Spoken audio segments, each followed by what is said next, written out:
Hello बच्चों, कैसे हो। Welcome to the new lecture. और आज का हमारा जो टॉपिक है वो गॉस थ्योरम की एप्लीकेशन को हम आगे बढ़ा रहे हैं फिर। और आज हमारा गॉस थ्योरम का लास्ट एप्लीकेशन है, उसके स्पेशल केसेस सारी चीज़ें पढ़ेंगे और गॉस थ्योरम आज हमारी ख़त्म हो जाएगी। उसी के साथ हमारा ये चैप्टर भी ख़त्म हो जाएगा बेटा। और इस चैप्टर के ख़त्म होने के बाद हम आपको, मेरे से 2-3 बच्चों ने कुछ क्वेश्चंस पुट किए हैं और मैंने उनको कहा है कि बेटा हम आगे न्यूमेरिकल्स में करेंगे, तो आज उन 2 क्वेश्चन को मैं आपके सामने करके दिखाऊंगा, कैसे करना है उनको आपको बताऊंगा। और ऐसे ही जैसे ही आप प्रैक्टिस कर रहे होगे, जब क्वेश्चंस आते हैं आप मेरे पास सेंड कर दो, मैं आपको किसी लेक्चर में, जैसे हो सकता है अगला हम इससे अगले वाला जो लेक्चर है सिर्फ न्यूमेरिकल के लिए ही बना दें, आप बच्चों के लिए 6-7 न्यूमेरिकल आपको करा दें हर तरह के, बाकी ताकि आप में बाद में कर सको। ठीक है बेटा, तो हम ज़्यादा टाइम ना लगाते हुए शुरू करते हैं हमारा अगला topic application of Gauss theorem में। आज की जो हमारी है वो क्या, इनफाइनाइट लॉन्ग चार्ज शीट की वजह से इलेक्ट्रिक फील्ड इंटेंसिटी निकालना। इनफाइनाइट लॉन्ग चार्ज शीट है, इनफाइनाइट शीट है, लॉन्ग क्या, इनफाइनाइट चार्ज शीट मान लो बस। Electric field intensity at any point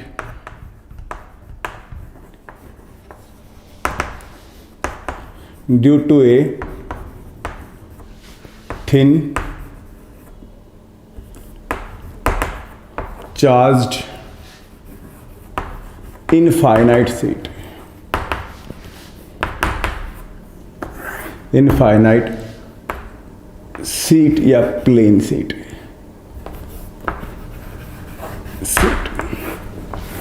सबसे ज़्यादा समझने वाला टॉपिक, अंडरस्टैंड करने का टॉपिक और सबसे ज़्यादा बोर्ड में पूछे जाने वाला टॉपिक। इसमें बेटा समझना है आप बच्चों को, जो समझ पाते हैं ना बेटा वही काम बढ़िया हो पाएगा। यहाँ बड़ा अच्छे से समझाऊंगा मैं आपको। बाकी जो नेसेसरी चीज़ें लिखनी है हमने, वो आपको मैंने जो नोट्स भेजे हुए हैं उनके अंदर मिलेगी आपको। ठीक है, मैं चेक कर लूँगा कहाँ तक आपको भेजा हुआ है, अगर नहीं आया होगा तो आज का मैं साथ में भेज दूँगा। तो बेटा देखो, इनफाइनाइट शीट, ये मैंने कोई इनफाइनाइट ऐसे ऐसे मैं जानबूझ के बना रहा हूँ बेटा ये, और इधर भी मैं ये जानबूझ के ऐसे ही ले रहा हूँ। ये ऐसे लेने का मतलब क्या है कि ये पूरा एक्सटेंट फैला हुआ है, मैं अभी बताऊँगा आपको इसका रीज़न। ऐसे ऐसे मैंने ये शीट मान ली सारी, ठीक है,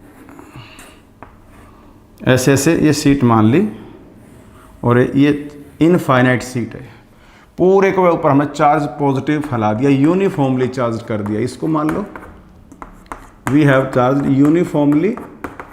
थिन है तो आपको पता होना चाहिए सिर्फ इसके पास प्लेन थिन, मतलब सरफेस है बस, और सरफेस है तो इस पे चार्ज डेंसिटी होगी, क्योंकि पूरा चार्ज तो हम पता ही नहीं ला सकते, क्योंकि वो तो इनफाइनाइट है। ये इसकी लंबाई चौड़ाई बहुत ही ज़्यादा है, नॉट कंसिडरेबल, पता भी नहीं लगा सकते हम।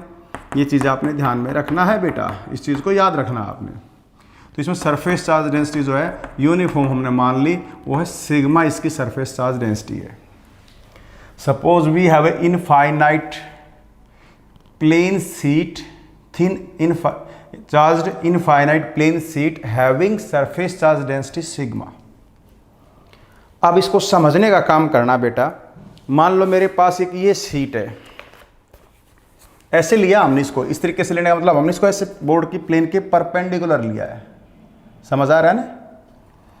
तो ये जो है इसकी, ये यहां से इधर गए तो दूर इनफाइनाइट दूरी तक है, इधर गए तो इनफाइनाइट दूरी तक है, ऊपर भी इनफाइनाइट तक है और नीचे भी इनफाइनाइट तक है। मतलब इसको अगर हम कहीं रख दें तो ये 2 हिस्से कर देता, एक हिस्सा इधर बना देगा, एक इधर बना देगा। इधर बड़ा इधर रहेगा, उधर बड़ा इधर, पता नहीं यहाँ तक कितनी दूर तक फैला हुआ पता नहीं, इधर कितनी दूर तक फैला पता नहीं, ऊपर कहाँ तक गया पता ही नहीं, नीचे कहाँ तक गया पता ही नहीं। मतलब 2 हिस्से कर देता है इस पार्ट की। इतनी बड़ी ये शीट है, थिन, ठीक है, ऐसे हमने ले रखा है। सरफेस चार्ज डेंसिटी इसकी सिग्मा है मान लो, ठीक है। अब ऐसे में इसके लिए जो गॉसियन सरफेस मानेंगे वो तो बड़ा मुश्किल काम हो जाएगा। वो तो क्या होना चाहिए कि जो सीट हमने जो चार्ज ले रखा है उसके बाद सिमेट्रिकल होनी चाहिए, उसको घेरे हुए होने चाहिए, पर ये तो इनफाइनाइट खुद है, तो इसको कैसे लेंगे? This is a problem. कोई बड़ी प्रॉब्लम नहीं है बेटा, छोटा हिस्सा इसका मान लेंगे, उसको क्लोज कर लेंगे, बस उसकी वजह से निकाल देंगे किसी पॉइंट पे इलेक्ट्रिक फील्ड इंटेंसिटी, वही इसकी वजह से हो जाएगी। तो ऐसे मान लो ये ऐसे रखी गई है, जैसे ये रख रखी, इससे इधर पी पॉइंट मान लो, ठीक है, ये पी पॉइंट जो मर्जी आपकी वहां मान सकते हो, आर डिस्टेंस पे चाहो तो आर डिस्टेंस पे मान लो, काम कहीं नहीं आना ये, ठीक है। उस पी पॉइंट पर हम इलेक्ट्रिक फील्ड इंटेंसिटी निकाला जाते हैं सीट की वजह से।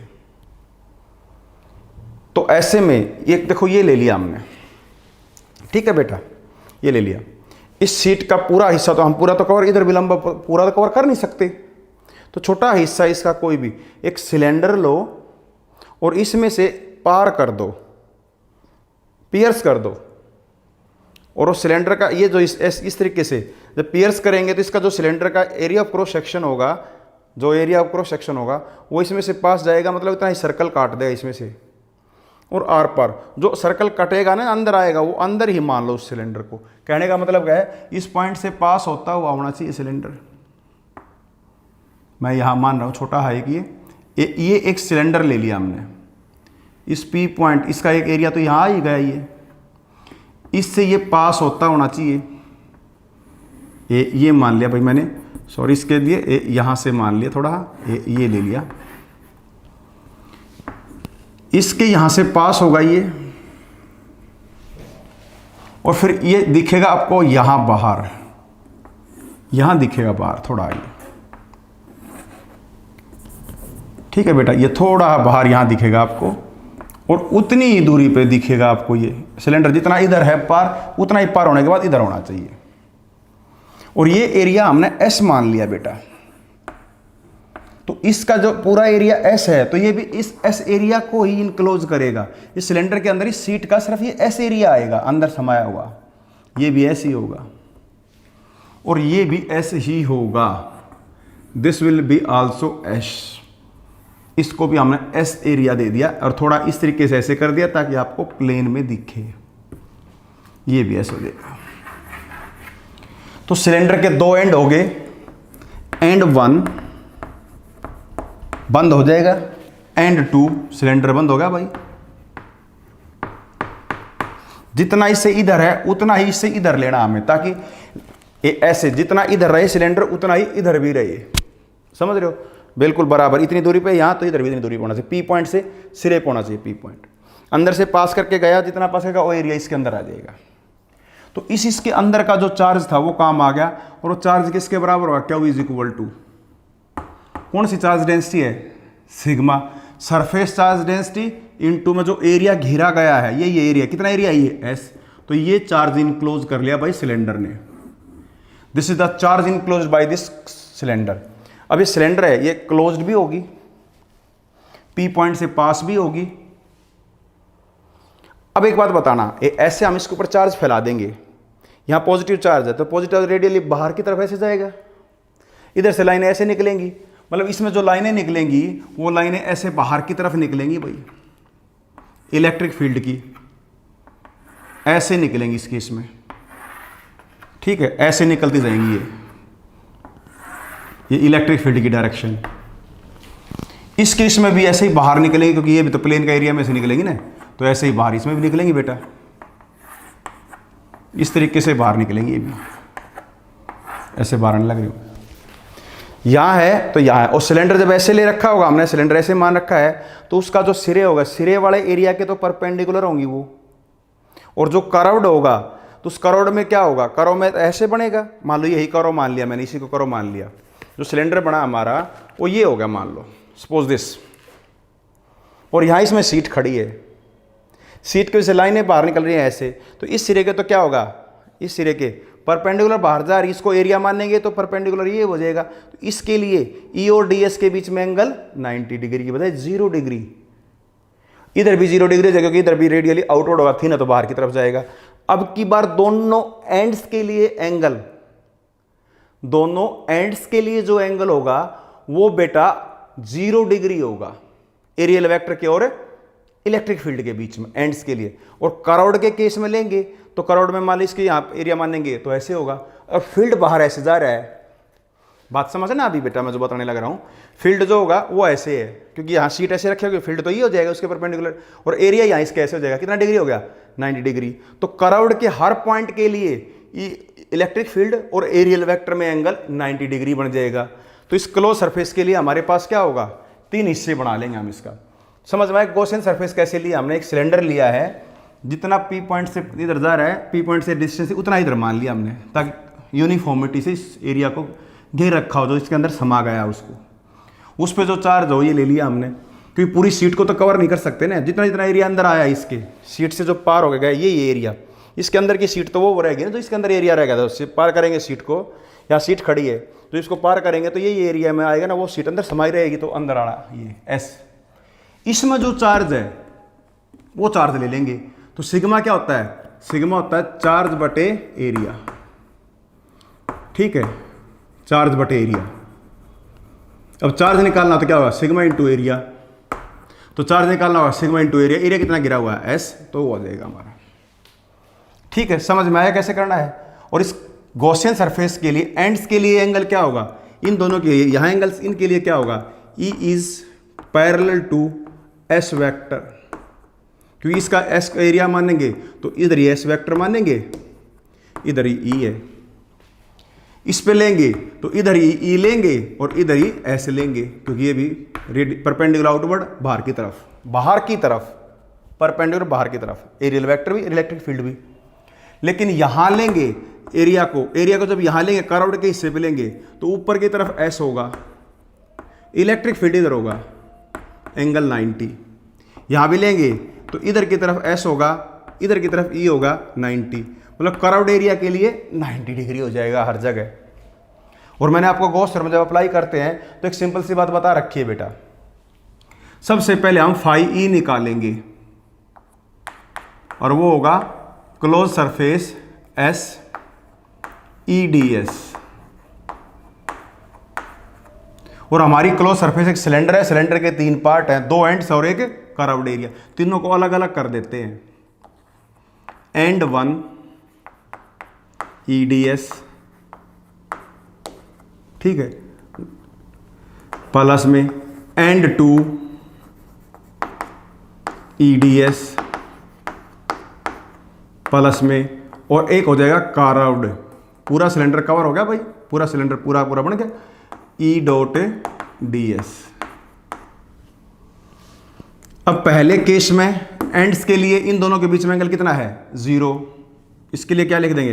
And 1 E D S cos 0, plus में दूसरे में भी ऐसे ही लिख देंगे क्योंकि एंड्स के लिए, तो यहां भी 0 एंगल हो गया, ई डी एस कोस 0। और कर्व्ड के लिए 90 डिग्री बन गया, तो यहां लिख देंगे ई डी एस कोस 90 डिग्री, इंटीग्रेशन हो जाएगा कर्व्ड। अब बस खत्म। ई, इससे डिस्टेंस सेम है, ई कांस्टेंट रहेगा, इससे डिस्टेंस सेम है, ई कांस्टेंट रहेगा, तो ई तो बाहर आ जाएगा। डी एस एंड 1 प्लस में इसमें भी ई बाहर आ जाएगा, उतना ही दूरी पे सेम ही रहेगा, ई बाहर आएगा तो डी एस, क्योंकि कोस 0 1 हो जाएगा, प्लस में और यहाँ ये 0 हो जाएगा क्योंकि कोस 90 0 होता है, 0 होगा। अब पूरा एरिया कितना है भाई? ये एस है पूरा, और सारे के लिए परपेंडिकुलर, तो पूरा एरिया एस ले लेंगे, इसको हम E S plus E S. तो फाई ई हमारा क्या होगा बेटा? ये बेसिक मेथड से फाई ई निकाला हमने, E S 2 times equation number 1। ठीक है, दूसरा मैं आपको कहता हूं also by using Gauss theorem.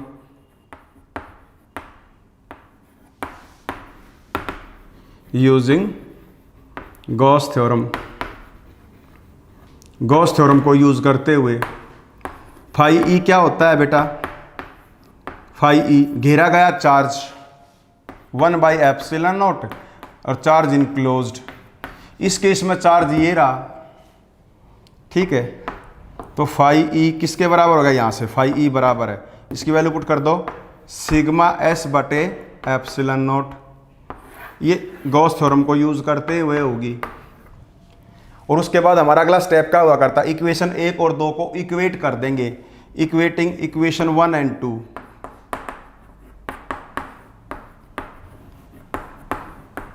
We get, इन दोनों को बराबर रखने पे हमें क्या मिलेगा, इधर से तो इधर से फाई ई किसके बराबर है, 2ES,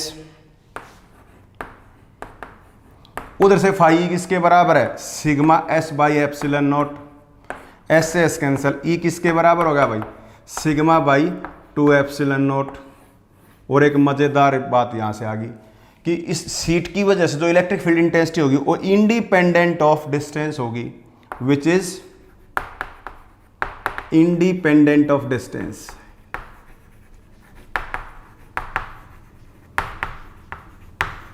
कहीं भी हो सेम यही रहे, सिग्मा अपॉन 2 एप्सिलॉन नॉट। तो बेटा और उससे परपेंडिकुलर आउटवर्ड ये डायरेक्शन होगी, magnitude sigma by 2 epsilon not और डायरेक्शन परपेंडिकुलर आउटवर्ड। ये बन गया, बहुत इंपॉर्टेंट है, बहुत आसान है, सिर्फ लिखना आना चाहिए। अब इसे ऊपर क्या लिखना है वो लाइन और आपको आनी चाहिए। Suppose we have infinite sheet of having thin infinite sheet of, ये कहते हैं thin charge infinite sheet of charge density sigma shown in the figure. ठीक है, आपको ये लिखना है।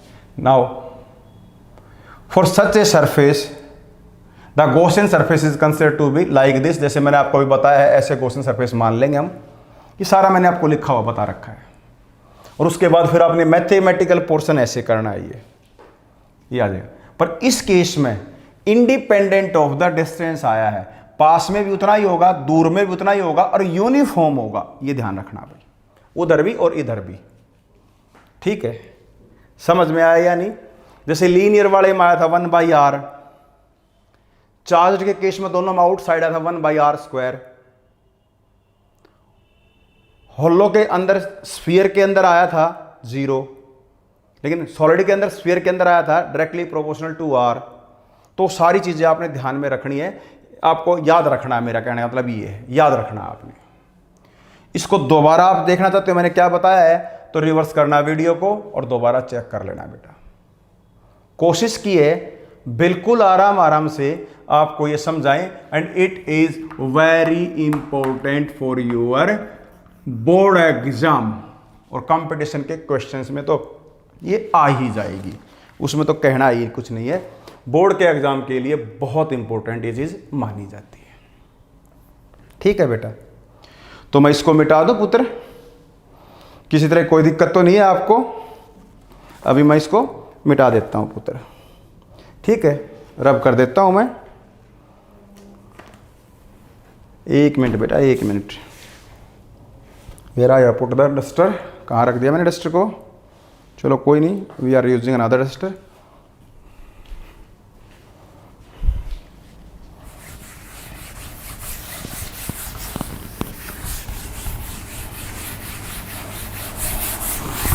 मैं यहाँ इसके इस रिजल्ट को याद रखूँगा। अभी आपको बताता हूँ, कुछ स्पेशल केसेस भी हमने करने हैं, अभी इसी को डिस्कस करना है और टॉपिक भी ख़त्म हो जाएगा। और एक न्यूमेरिकल या 2 न्यूमेरिकल जो बच्चों ने मेरे से पूछे हुए हैं वो भी मैं आपको अभी बताऊँगा।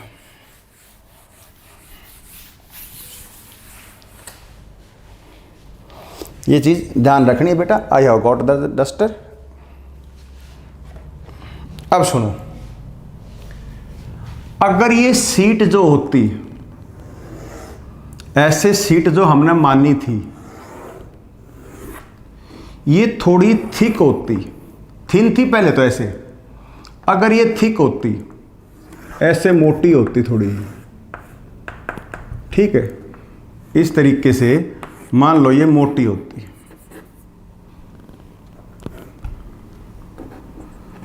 कुछ थोड़ी थिक मान लेते हैं हम इसको, ऐसे मान लो, थोड़ा ऐसे करके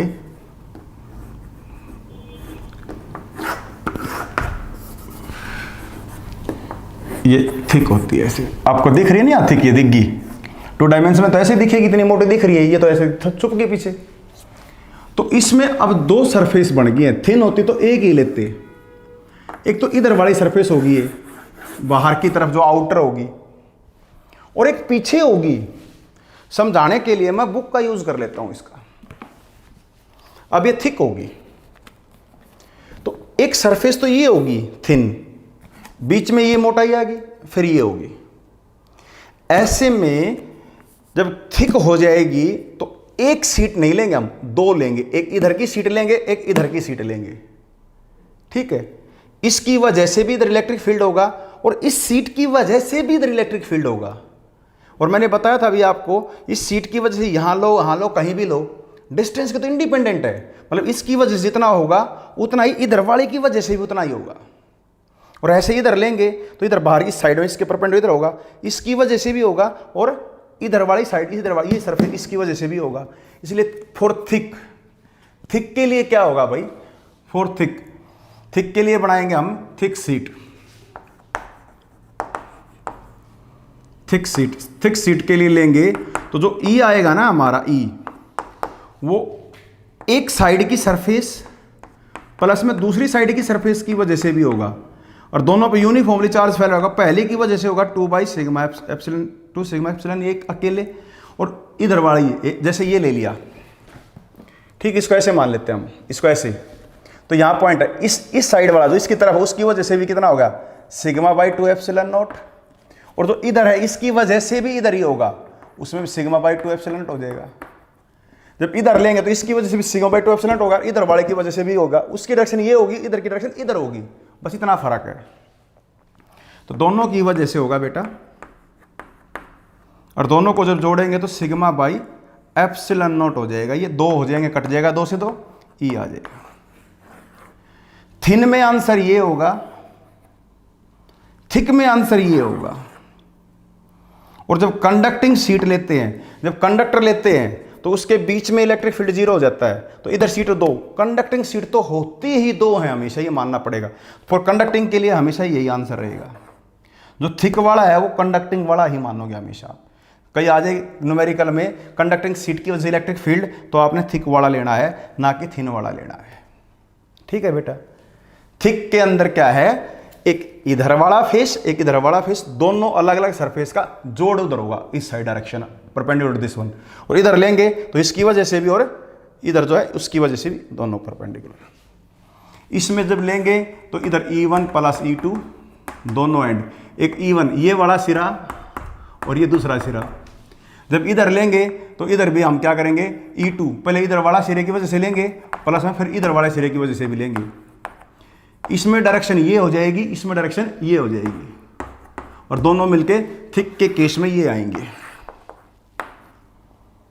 कंडक्टिंग है तो कंडक्टिंग सीट है तो दो का ही काम करेगी, इधर वाली अलग से काम करेगी, इधर वाली अलग से काम करेगी, अगर कंडक्टिंग है तो।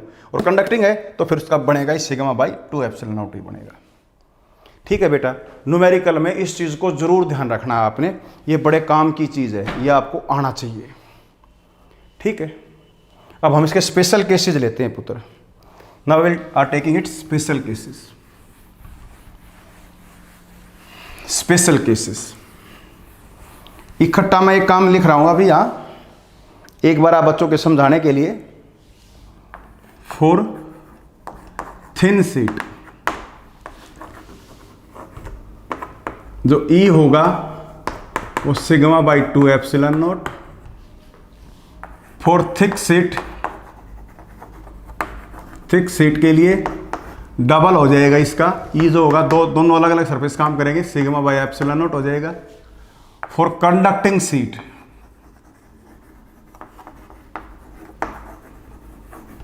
उसके लिए भी E इज इक्वल टू σ/एप्सिलॉन नॉट यूज करना आपने। न्यूमेरिकल पर्पज से मैंने आपको बताया है। अब हम स्पेशल केसेस डिस्कस करते हैं।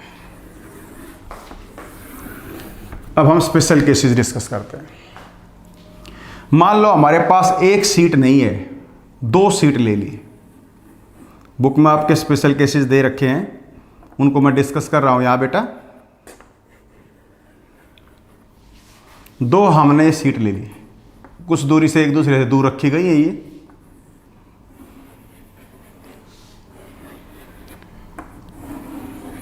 ऐसे एक सीट यहाँ रखी गई है, एक यहाँ रखी गई है। इसकी सरफेस चार्ज डेंसिटी सिग्मा 1 है, इसकी सरफेस चार्ज डेंसिटी सिग्मा 2 है। जब ऐसे दो सीट रख देंगे हम तो एक इधर बन जाएगा क्षेत्र, एक रीजन स्पेस इधर आ जाएगा इन दोनों के इस साइड में, एक दोनों के बीच में आ जाएगा और एक दोनों के इस साइड हो जाएगा। तो वी हैव 3 रीजन, क्षेत्र जिसको बोलते हैं रीजन 1, दोनों के बीच में रीजन 2 और यहां रीजन 3 जगह।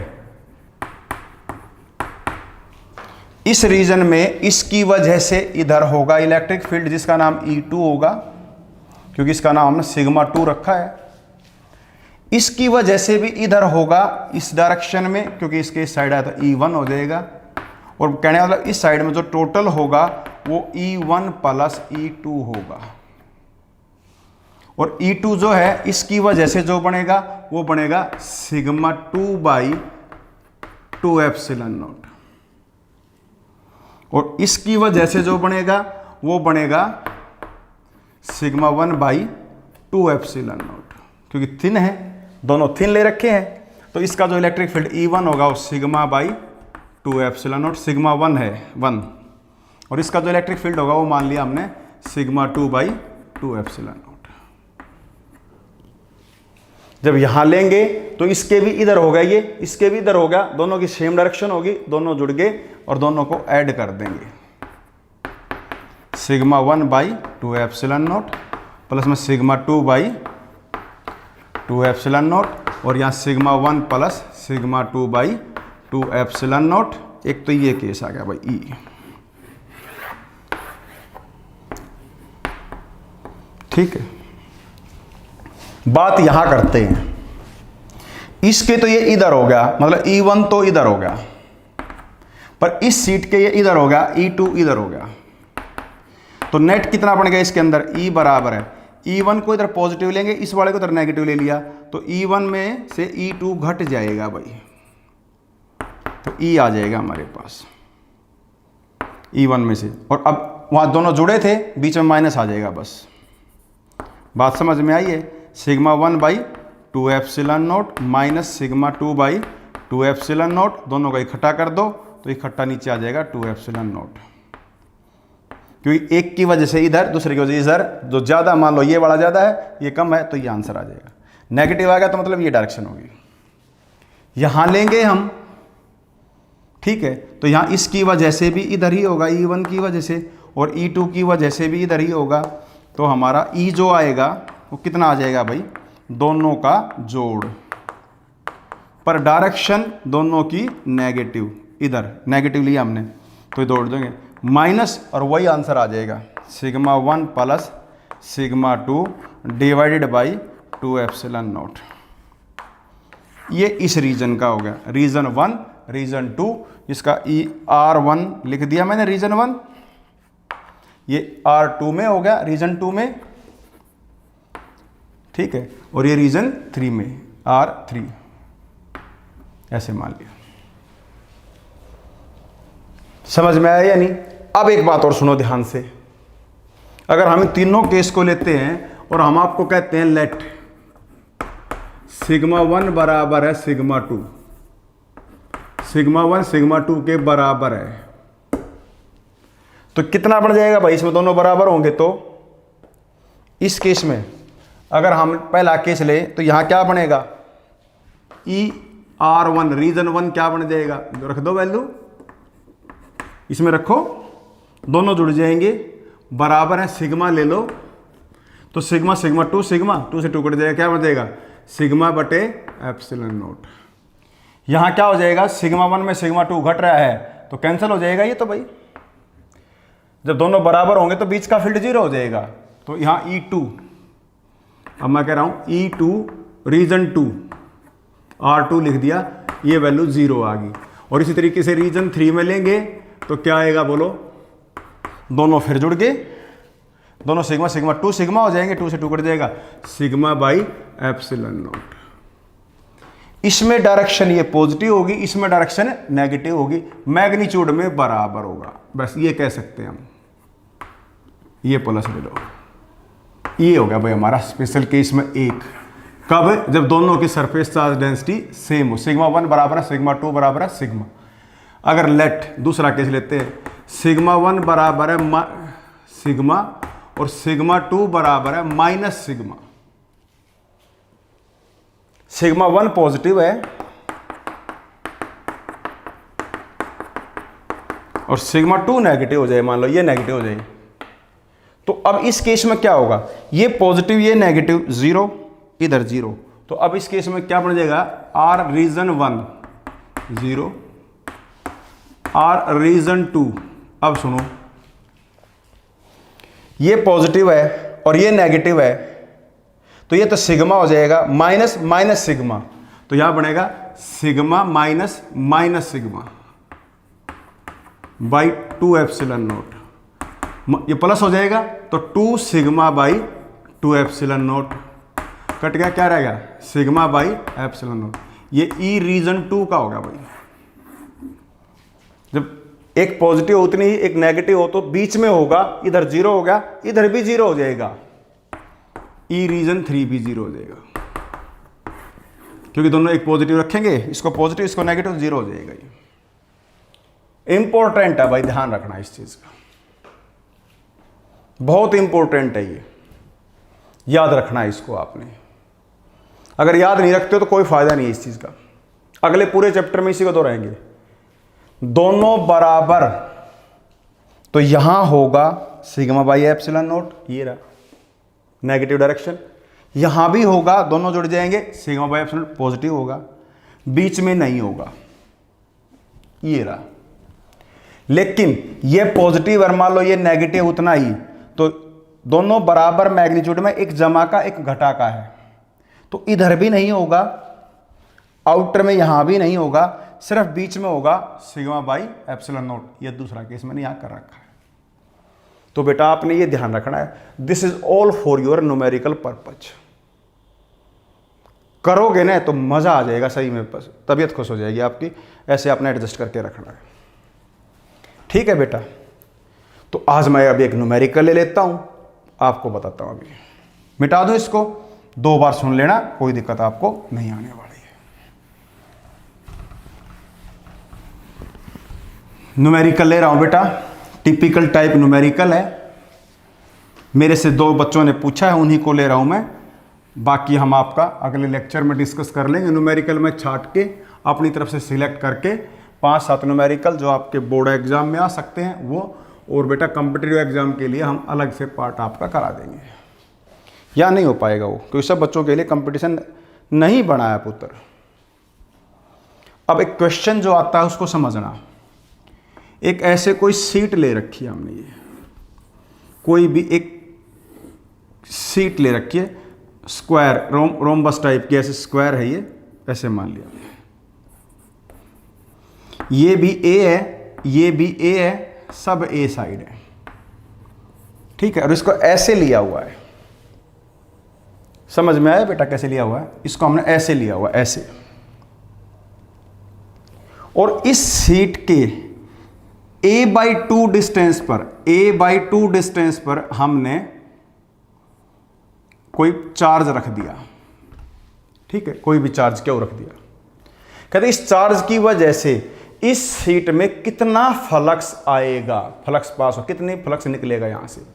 बहुत इंपॉर्टेंट टॉपिक है बेटा, बहुत इंपॉर्टेंट न्यूमेरिकल है, बहुत बार पूछा जाता है और बड़ा इजी होता है कंपटीशन पॉइंट ऑफ व्यू से करने में, तो बड़ा मजा आता है इसमें। अब देखो, फ्लक्स पूछ लिया, फ्लक्स के लिए गॉस थ्योरम अप्लाई करनी है, और गॉस थ्योरम लगती है सिर्फ क्लोज सरफेस पे, और क्लोज सरफेस में हम गॉसियन सरफेस मानेंगे, और ऐसे मानेंगे कि ये जो चार्ज है ना, ये क्या हो, ये चार्ज सिमेट्रिकल हो सरफेस के, और वो सरफेस का एक हिस्सा ये सरफेस भी बन जाए, तो मजेदार काम हो जाएगा फिर। अब सुनो ऐसे कैसे, हम ऐसे में गॉसियन सरफेस जो मानेंगे वो क्या मानेंगे, ये ऐसे मानेंगे भाई। अभी समझना जो मैं आपको कहना चाहता हूं, ये प्लीज बाद में कुछ मत देखना मैं क्या बनाने लग रहा हूं, इसके बारे में अपना सोचना भी नहीं है फिलहाल।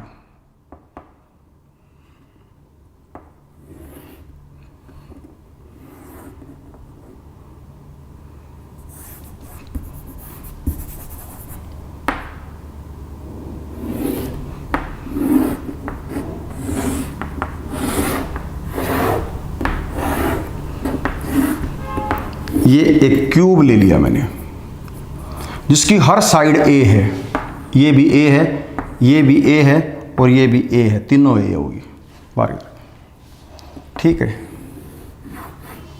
अरे सारे ऊपर ए होगी तो इससे इस फेस से इसके फेस के सेंटर से या a/2, ए तो सारी यहाँ तक होगी ना बेटा, इस फेस से लेके इस फेस तक ए होगी, इन दोनों के बीच में ए होगी, तो a/2 डिस्टेंस पर यहाँ चार्ज क्यों रख दिया इसके सेंटर से, ठीक है। अब गौर से देखोगे तो ये जो नीचे वाला बेस है ना बेटा, ये यही है, ध्यान से देखो, ए और सेंटर से a/2 डिस्टेंस पे चार्ज रखा है, और हमने सेंटर पे क्या मान लिया, क्यू चार्ज, और क्यू चार्ज किसके सेंटर पे है, क्यूब के। तो अब एक क्यूब जो है वो एक किसका काम कर रही है, सरफेस चार्ज, एक गॉसियन सरफेस का काम करिए, किसका काम करिए, गॉसियन सरफेस का। तो इस चार्ज मटेरियल घेरने के लिए हम क्या मानेंगे कि क्यूब मानेंगे भाई, और क्यूब ने घेर लिया इसको, तो सारे क्यूब की वजह से जो फ्लक्स होगा वो क्या होगा, Q/ε0, ठीक है भाई, क्योंकि सारे क्यूब ने घेर लिया इसको।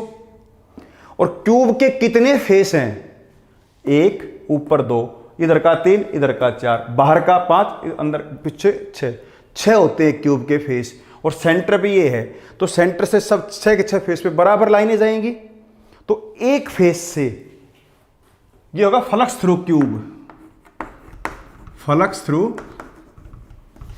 Cube, whole cube, cube of side ए।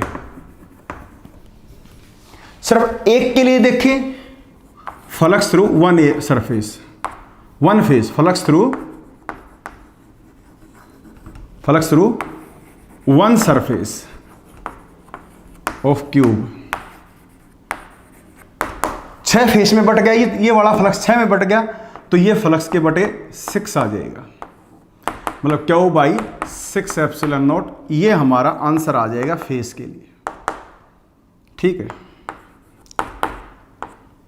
6ε0, ठीक है पुत्र। ये क्वेश्चन कई बार आया है। अब इसमें ऐसे ही कह देगा, एक ऐसे हमने ले लिया, ये कोई भी 10 साइड है,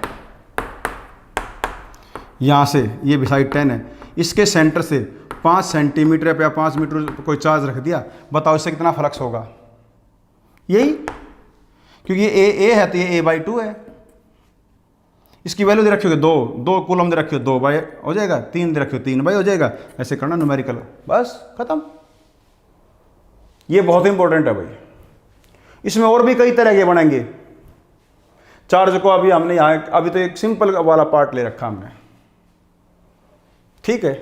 तो इसको समझना है सबसे पहले, इसके ऊपर बहुत सारे क्वेश्चन बनते हैं पुत्र, वो अभी आपको नहीं करा रहा हूँ मैं, ठीक है। वो कंपटीशन का पार्ट या न्यूमेरिकल के पार्ट में लेंगे, हम आपको बताएंगे तब, ठीक है। मिटा दूं, दोबारा देखना है आपके पास सुविधा होती है, जस्ट पॉज, बैक में जाओ और जहां से आओ वहां से देखना शुरू कर दो, ठीक है।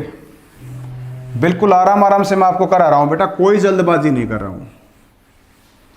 अब एक क्वेश्चन और मेरे से बच्चे ने पूछा था, उस क्वेश्चन को और मैं करा देता हूं, और उसके बाद फिर हम, आप कहोगे तो प्रॉब्लम ले लेंगे। क्वेश्चन नंबर जो है वो आप देख लेना, एनसीईआरटी की प्रॉब्लम है ये, बहुत पहले, एन अर्ली मॉडल, ऐसे लिखा मिलेगा, an early model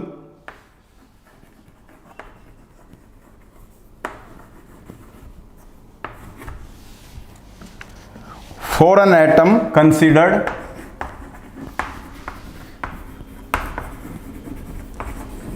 sold, example दे रखा है बेटा ये, it has a positively charge point of nucleus ZE surrounded by a uniformly negative. सुनो बेटा, आप जो मैं कहना था, मैंने ऊपर ये लाइन लिख दी है, it considered, it to have a positively charge point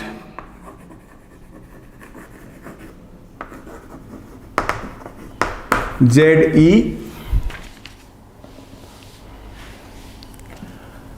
positive point nucleus ZE surrounded by a. अब आप अपनी बुक में देख लेना, ये आपको मिलेगा, एनसीईआरटी प्रॉब्लम है, स्टेटमेंट शुरुआत में ही देख लेना। अब मैं इसको समझा देता हूं, ये कुछ ऐसे शुरुआत में बताया गया था, वो करना है। ये क्या कह रहा है कि एक स्फीयर ले लिया बेटा हमने कोई भी, ठीक है पुत्र, इसके सही सेंटर में एक पॉइंट चार्ज पर पॉजिटिव ZE चार्ज है, ठीक है पुत्र। और अब इसके अंदर जो नेगेटिव चार्ज है वो सारा यहां यूनिफॉर्मली फैला रखा है, डिस्ट्रीब्यूट कर रखा बराबर बराबर सारे में, जैसे तरबूज के अंदर जो खाने का मटेरियल होता है उस तरीके से ये, और बीच में सिर्फ एक जगह यहां पॉजिटिव चार्ज है, और इतना ही नेगेटिव चार्ज यहां फैल रही है, ZE नेगेटिव चार्ज यहां फैला हुआ है। जे थॉमसन मेथड जो बताया था लगभग कुछ ऐसा ही है, और कुल मिला के जो होल न्यूट्रल हो गया ये, क्यों ZE पॉजिटिव हो गया, फैला हुआ ZE नेगेटिव हो गया, ठीक है। और इसकी रेडियस जो है वो हमने मान ली R, जो जिसमें ये यूनिफॉर्मली फैला हुआ है वो रेडियस R मान लिया हमने कैपिटल। तो अब कहता है इलेक्ट्रिक फील्ड इंटेंसिटी निकालो, डिस्टेंस जो आ रहा है न्यूक्लियस से। अब कहता है इससे यहां इस पॉइंट के ऊपर इलेक्ट्रिक फील्ड इंटेंसिटी निकालनी है हमने P पे सेंटर से, और इसकी डिस्टेंस R दे रखी है। तो चार्ज कौन सा होगा, ये चार्ज स्फीयर होगा बेटा, ये वो भी सॉलिड भरा हुआ। तो गॉसियन सरफेस यहां से मानेंगे हम इसके साथ, आपको समझ में आ गई। इसके अंदर अंदर का चार्ज लेना है, जिसमें पॉजिटिव V तो है पर इसके अंदर अंदर जो नेगेटिव है वो भी लेना है। नेगेटिव कितनी रेडियस थी सारे की, कैपिटल R, तो कितना वॉल्यूम था 4/3 पाई R क्यूब वॉल्यूम था, तो सारे में फैला हुआ था नेगेटिव ZE चार्ज। एक होगा तो फैलेगा negative ZE charge by 4/3 pi R cube. और इसी से का लेंगे तो इसकी रेडियस कितनी है स्मॉल r, तो इसका वॉल्यूम ले लो, स्फीयर का वॉल्यूम कितना होता है 4/3 पाई R स्मॉल r क्यूब, ये इतना होगा। तो इसके अंदर अंदर का नेगेटिव चार्ज आ गया भाई, ये 4/3 से 4/3 कैंसिल, और ये जो चार्ज आया -ZE R cube by R cube, ये नेगेटिव चार्ज आ गया, नेगेटिव Q डैश जो अंदर फैला हुआ है। और इसमें पॉजिटिव चार्ज Q भी है, तो कुल कितना चार्ज हो गया यहां आपको बता रखा है। सॉलिड स्फीयर वाले में φE बेसिक मेथड से आएगा E इंटू 4πr², इक्वेशन 1, और दूसरे से आएगी गॉस थ्योरम से। गॉस थ्योरम से जो इक्वेशन आएगी वो क्या बताई थी,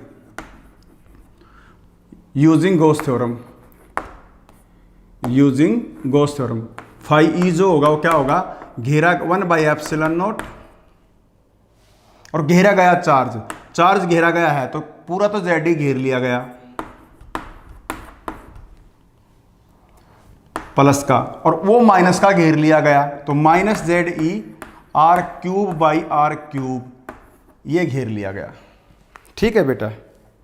और अंदर है तो ये एप्सिलन भी कह सकता है इसको, चलो इसने एप्सिलन नोट दे रखा, कोई बात नहीं, ये अंदर है तो ये एप्सिलन हो सकता था, कोई और आएगी इसमें, हो गया हमारा काम। दोनों को बराबर रख दो, इक्वेशन नंबर 2 ये होगी, दोनों को बराबर रखो, E इंटू 4πr क्यूब बराबर है ZE कॉमन आ गया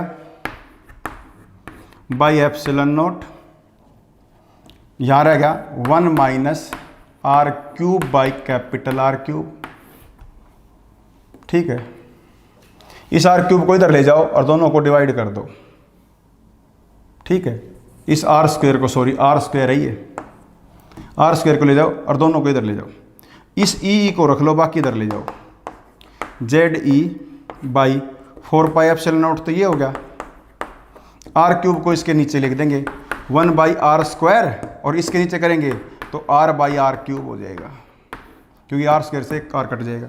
ये आपका आंसर निकाल रखा और क्या कर रखा होगा बस, ठीक है, ये आंसर आया हुआ आपका बस।